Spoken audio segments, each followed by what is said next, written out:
ನಮಸ್ಕಾರ, ಆದಾಬ್, ಜೈ ಭೀಮ್. ನಾನು ನಿಮ್ಮ ಭಾಗ್ಯನಾರಾಯಣ ಬೊಗ್ಗವರಪು. ನೀವು ನೋಡ್ತಾ ಇದ್ದೀರಿ ಸುದ್ದಿ ಸರ್ಕಲ್. ನಿನ್ನೆ ಒಂದು ಸುದ್ದಿ ಮಾಡಿದ್ನಲ್ಲ, ತಮಿಳುನಾಡಿನ ಕೊಯಂಬತ್ತೂರಿನಲ್ಲಿ 10 ವರ್ಷದ ಅಪ್ರಾಪ್ತ ಬಾಲಕಿಯನ್ನ ಪಕ್ಕದ ಮನೆಯವನೇ ಚಾಕ್ಲೇಟ್ ಕೊಡಿಸ್ತೀನಿ ಅಂತ ಕರ್ಕೊಂಡು ಹೋಗಿ ರೇಪ್ ಮಾಡಿ ಬರ್ಬರವಾಗಿ ಹತ್ಯೆ ಮಾಡಿದ್ದ. ಆ ಕೇಸಿನ ವಿವರಗಳನ್ನ ನಿನ್ನೆ ವಿಡಿಯೋದಲ್ಲಿ ಕೊಟ್ಟಿದ್ದೆ. ಅದರ ಮುಂದುವರಿದ ಭಾಗವಾಗಿ 2 ಅಂಶಗಳು ಈಗ ಹೊರಗಡೆ ಬರ್ತಾ ಇದೆ. ಒಂದು, ಆ ಬಾಲಕಿಯ ತಾಯಿ ಮದ್ಯವ್ಯಸನಿ. ಆಕೆ ಮಗಳು ತಪ್ಪಿಸ್ಕೊಂಡಿದ್ದಂತಹ ರಾತ್ರಿ ಎಚ್ಚರಾನೇ ಇರಲಿಲ್ಲ ಆಕೆಗೆ. ಮಗಳು ತಪ್ಪಿಸ್ಕೊಂಡು ಹೋಗಿದ್ದಾಳೆ ಅಂತ ಗೊತ್ತೇ ಇಲ್ಲ. ಪೊಲೀಸರು ಹುಡುಕ್ತಾ ಇದ್ದಾರೆ, ಇಡೀ ಊರು ಹುಡುಕ್ತಾ ಇದೆ, ಗಂಡ ಹುಡುಕ್ತಾನೆ, ಏನೂ ಎಚ್ಚರ ಇಲ್ಲ ಮಹಾತಾಯಿಗೆ ಅನ್ನುವಂತಹ ಸುದ್ದಿಗಳು ಬರ್ತಾ ಇದೆ. ಅದರ ಜೊತೆಗೆ ಅದೇ ಮಹಾತಾಯಿ ಪ್ರೆಸ್ ಮೀಟ್ ಮಾಡಿ ಒಂದಷ್ಟು ಆರೋಪಗಳನ್ನ ಸರ್ಕಾರದ ವಿರುದ್ಧ, ಪೊಲೀಸರ ವಿರುದ್ಧ ಮಾಡ್ತಿದ್ದಾಳೆ. ಸೊ ಅದರ ಬಗ್ಗೆ ವಿವರಗಳನ್ನ ಕೊಡ್ತೀನಿ. ಅದರ ಜೊತೆಗೆ ಶಾಕಿಂಗ್ ಅಂದ್ರೆ, ಈ ಘಟನೆಯ ಕುರಿತಾಗಿ 10 ವರ್ಷದ ಬಾಲಕಿಯ ಏನು ಅತ್ಯಾಚಾರ ಕೊಲೆಯಾಗಿದೆ, ಅದರ ಕುರಿತಾಗಿ ಪ್ರೆಸ್ ಮೀಟ್ ಕರೆದಿದ್ರು. IG ಮೇಡಮ್ ಮತ್ತು SP ಗಳಿಬ್ರು. ಅವರು ಪ್ರೆಸ್ ಮೀಟ್ ಆರಂಭ ಆಗೋದಕ್ಕಿಂತ ಮೊದಲು ಅಲ್ಲಿ ಕೂತ್ಕೊಂಡು ಕಿಸಿ ಕಿಸಿ ಕಿಸಿ ಕಿಸಿ ಕಿಸಿ ಅಂತ ನಗ್ತಿದ್ದಾರೆ. ಒಬ್ರಿಗೊಬ್ರು ಜೋಕ್ ಮಾಡ್ಕೊಳ್ಳೋದು, ನಗೋದು. ಮೋದಿಗೆ ನಾಚಿಕೆ ಆಗ್ಬಿಡ್ಬೇಕು. ಮೋದಿ ವಿದೇಶಗಳಿಗೆ ಹೋಗಿ ನಗಲ್ವಾ, ಅದಕ್ಕಿಂತ ಕೆಟ್ಟದಾಗಿ ನಗ್ತಾ ಇದ್ದಾರೆ 3 ಜನ. ಯಾವ ವಿಚಾರಕ್ಕೆ ಪ್ರೆಸ್ ಕಾನ್ಫರೆನ್ಸ್ ಕರೆದಿದ್ದೀವಿ ಅನ್ನೋದರ ಪರಿವೇ ಇಲ್ಲ. ಮತ್ತು ಒಂದು ಜೀವ ಹೋಗಿದೆ, ಒಂದು ಅಪ್ರಾಪ್ತ ಬಾಲಕಿಯ ಜೀವ ಹೋಗಿದೆ ಅಂತ ಕಿಸಿ ಕಿಸಿ ಕಿಸಿ ಅಂತ ನಗ್ತಾ ಇದ್ದಾರಲ್ಲ, ಅದರ ಬಗ್ಗೆ ಆಮೇಲೆ ಏನಾಯ್ತು, ಮುಖ್ಯಮಂತ್ರಿಗಳು ಯಾವ ರೀತಿ ಕ್ರಮ ಕೈಗೊಂಡಿದ್ದಾರೆ ಆ 3 ಜನ ಅಧಿಕಾರಿಗಳ ವಿರುದ್ಧ, ಅದನ್ನು ಸಹ ವಿವರಿಸುವಂತಹ ಪ್ರಯತ್ನವನ್ನು ಮಾಡ್ತೀನಿ.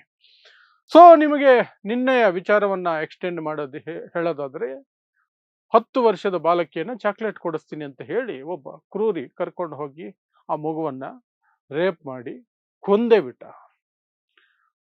ಆಮೇಲೆ ಏನು ಗೊತ್ತಿಲ್ಲದೆ ನಾಟಕ ಮಾಡಿಕೊಂಡು ಆ ಹುಡುಕವ್ರ ಜೊತೆ ತಾನೂ ಹುಡುಕುವಂತೆ ಮಾಡ್ತಾ ಇದ್ದ. ಆ ನಂತರ ಅವನನ್ನ CCTV ಸಿಗಾಕಳ್ತು. ಅವನು ಬೈಕಲ್ಲಿ ಕೂರಿಸ್ಕೊಂಡು ಹೋಗ್ತಾ ಇದ್ದಿದ್ದು ಮಗುನ ಎಲ್ಲ ಪಕ್ಕ ಇದ್ದಿದ್ರಿಂದ ಪೊಲೀಸರು ಟ್ರೀಟ್ಮೆಂಟ್ ಕೊಟ್ಟ ತಕ್ಷಣ ಸತ್ಯವನ್ನು ಒಪ್ಕೊಂಡ.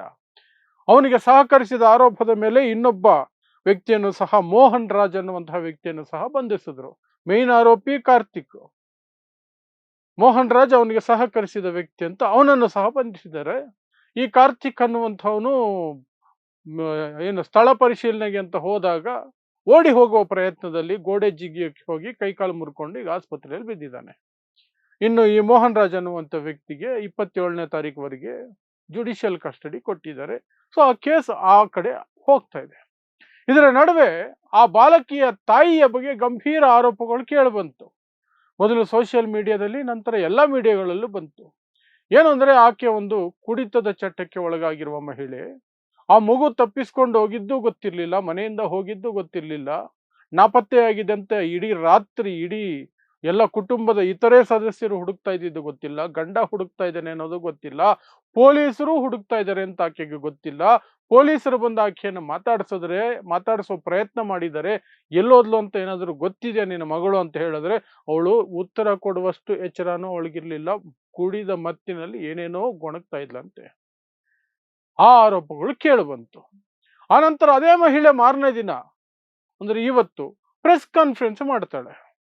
ಪ್ರೆಸ್ ಕಾನ್ಫರೆನ್ಸ್ ಮಾಡಿ ಅಂದ್ರೆ ಪತ್ರಕರ್ತರ ಮುಂದೆ ಬಂದು ಮಾತಾಡಿ,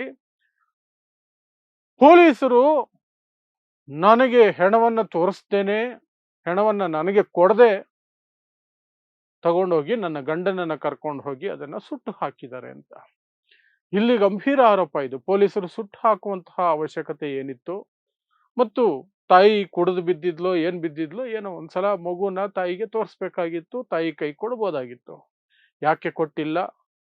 ಗಂಡನೇ ಎಲ್ಲ ಸಹಕರಿಸಿದ್ದು, ಮತ್ತೆ ಗಂಡನೇ ಇಡೀ ಕೇಸ್ಗೆ ಓಡಾಡಿದ್ದು. ಹಾಗಾಗಿ ಗಂಡನಿಗೆ ಕೊಟ್ವಿ, ನಾವು ತಂದೆಗೆ ಮಗಳ ಹೆಣವನ್ನ ಕೊಟ್ವಿ, ಆತನಿಗೆ ಸೆಕ್ಯೂರಿಟಿ ಕೊಟ್ವಿ, ನಮ್ಮ ಸೆಕ್ಯೂರಿಟಿ ಇಲ್ಲ, ಆತ ಸುಟ್ಟಿದ್ದಾನೆ ಅಂತ ಪೊಲೀಸರು, ಹೆಣವನ್ನ ಸುಟ್ವಿ ನಾವು ಅಂತ ಪೊಲೀಸರು ಹೇಳ್ತಾ ಇರೋದು. ಈಗ ಈ ಮಹಿಳೆ, ಕುಡಿತದ ಚಟಕ್ಕೆ ಒಳಗಾಗಿರುವ ಈ ಮಹಿಳೆ ಈಗ ಪತ್ರಕರ್ತರ ಮುಂದೆ ಬಂದು ಹೇಳ್ತಾಳೆ, ಆ ಹೆಣವನ್ನ ಸುಡಬಾರ್ದಾಗಿತ್ತು, ಹೂಳಬೇಕಾಗಿತ್ತು, ಮುಂದೆ ಏನಾದರೂ ಸಾಕ್ಷಿಗಳು ಬೇಕಾದ್ರೆ ಮತ್ತೆ ಅದನ್ನ ತೆಗೆದು ಪರೀಕ್ಷೆಗೆ ಒಳಪಡಿಸ್ಬೋದಾಗಿತ್ತಲ್ಲ ಅಂತೆಲ್ಲ ಸೂಕ್ಷ್ಮವಾದ ವಿಚಾರಗಳೆಲ್ಲ ಮಾತಾಡ್ತಿದ್ದಾಳೆ. ಸೊ ಈಗ ಅದು ನೋಡೋರಿಗೆ ತುಂಬಾ ಕನ್ಫ್ಯೂಸ್ ಆಗುತ್ತೆ. ಆಕೆಯ ನಡವಳಿಕೆ, ಮಗಳು ತಪ್ಪಿಸ್ಕೊಂಡು ಹೋಗಿದ್ದಾಳೆ ಅನ್ನುವ ಪರಿವೇ ಇಲ್ಲದೆ ಕುಡಿದು ಬಿದ್ದಿದ್ದಂತಹ ನಡವಳಿಕೆ ಒಂದು ಕಡೆ. ಇನ್ನೊಂದು ಕಡೆ ಮಾರನೇ ದಿನ ಎಚ್ಚರ ಇದ್ದಾಗ ಬಂದುಬಿಟ್ಟು ಸುಡಬಾರ್ದಾಗಿತ್ತು, ಹೂಳಬೇಕಾಗಿತ್ತು. ಸೊ ಇದು ಏನು ಯಾರಾದರೂ ಹೇಳಿಕೊಟ್ರ? ಆ ಮಹಿಳೆಗೆ ಅಷ್ಟು ಕಾಮನ್ ಸೆನ್ಸ್ ಇದೆಯಾ ಏನು ಅಂತ ಗೊತ್ತಿಲ್ಲ. ಬಟ್ ಪೊಲೀಸರ ಈ ನಡವಳಿಕೆ ಸಹ ಅನುಮಾನಾಸ್ಪದ ನಡವಳಿಕೆ. ಆ ಮಹಿಳೆಯ ಅವತ್ತಿನ ನಡವಳಿಕೆ ನೀಚತನದ ನಡವಳಿಕೆ. ಒಟ್ನಲ್ಲಿ ಇದು ಏನೋ ಒಂದು ಗೋಲ್ಮಾಲ್ ನಡೆದಿದೆ ಸ್ವಲ್ಪ ಮಟ್ಟಿಗೆ ಅನ್ನುವಂತಹ ಸೂಚನೆಗಳು ಸಿಗ್ತಾ ಇದ್ದಾವೆ. ಪೊಲೀಸರು ಯಾಕೆ ಸುಡಿಸ್ಬೇಕಾಗಿತ್ತು, ಹೂಳ್ಬೋದಾಗಿತ್ತಲ್ಲ ಅಂತ ಏನೇನೋ ವಿಚಾರಗಳು ಬಂದಿದ್ದಾವೆ. ಅದು ಆ ಕಡೆಗಿದ್ರೆ, ಇನ್ನೊಂದು ಕಡೆ ಪೊಲೀಸರ ಮೇಲೆ ಬಂದಿದ್ದ ಗಂಭೀರ ಆರೋಪ, ಈ ಮಗುವಿನ ಘಟನೆಯ ಕುರಿತಾಗಿ ಪತ್ರಿಕಾಗೋಷ್ಠಿ ಕರೆದಿದ್ರು. ಐಜಿ ರಮ್ಯಾ ಮತ್ತು ಇಬ್ಬರು SP ಗಳು ಕೂತಿದ್ರು ಪತ್ರಿಕಾಗೋಷ್ಠಿಯಲ್ಲಿ. ಪತ್ರಿಕಾಗೋಷ್ಠಿ ಆರಂಭ ಆಗೋದಕ್ಕಿಂತ ಮೊದಲು ಪತ್ರಕರ್ತರು ಕಾಯ್ತಿರ್ಬೇಕಾದ್ರೆ ಸ್ವಲ್ಪ ಜನ ಆಲ್ರೆಡಿ ಬಂದಿದ್ದಾದ್ಮೇಲೆ, ಅಥವಾ ಸಮಯ ಆಗಿರ್ಲಿಲ್ವ ಸ್ಟಾರ್ಟ್ ಮಾಡೋದಕ್ಕೆ, ಅದಕ್ಕಿಂತ ಮೊದಲು ತಮಗ್ ತಾವೇ ಮಾತಾಡ್ಕೊಳ್ತಿದ್ದಾರೆ 3 ಜನ. ಏನು ಎದ್ದು ಬಿದ್ದು ನಗ್ತವ್ರಿ, ಏನೋ ಹೇಳ್ಕೊಳ್ತಾರೆ ಗುಸು ಗುಸು ಅಂತ ಜೋರಾಗಿ ನಗ್ತಾರೆ. ಈ ಕಡೆ ಹೇಳ್ಕೊಳ್ತಾರೆ ಜೋರಾಗಿ ನಗ್ತಾರೆ, ಈ ಕಡೆ ಹೇಳ್ಕೊಳ್ತಾರೆ ಮೇಡಮ್ ಜೋರಾಗಿ. ಇಬ್ಬರು SP ಗಳ ನಡುವೆ ಕೂತಿದ್ದಾರೆ ಮೇಡಮ್. ಆಕೆ ಮಹಿಳೆಯಾಗಿ 10 ವರ್ಷದ ಅಪ್ರಾಪ್ತ ಬಾಲಕಿಯನ್ನ ಬರ್ಬರವಾಗಿ ಕೊಂದು ಹಾಕಿದ್ದಾರೆ, ರೇಪ್ ಮಾಡಿ ಕೊಂದಿದ್ದಾರೆ. ಅಂತಹ ಘೋರ ಘಟನೆ ಆಗಿದೆ. ಇಡೀ ರಾಜ್ಯ, ಇಡೀ ದೇಶ ಸುದ್ದಿಯಾಗಿದೆ. ಆದ್ರೆ ಆ ಮೇಡಮ್ಗೆ ಸ್ವಲ್ಪವೂ ಸಹ ಎಲ್ಲೂ ಮಾನವೀಯ ಲಕ್ಷಣನೇ ಕಾಣಲಿಲ್ಲ. ಆ ಇಬ್ಬರು SP ಗಳಿಗೂ ಕಾಣಲಿಲ್ಲ. ಅವರು ಏನೋ ಹೇಳ್ತಾರೆ, ನಗ್ತಾರೆ. ಏನ್ ಸಣ್ಣ ಪುಟ್ಟ ನಗು ಅಲ್ಲ, ಮೋದಿ ವಿದೇಶಗಳಿಗೆ ಹೋದರೆ ನಗೋದಿಲ್ವಾ ಆ ಮಟ್ಟದ ನಗು, ಜೋರು ನಗು. ಅಷ್ಟು ಕ್ಯಾಮ್ರಾಗಳಿದೆ ಅನ್ನುವ ಪರಿವೇನೇ ಇಲ್ಲ ಅವ್ರಿಗೆ, ಪರಿವೇನೇ ಇಲ್ಲ.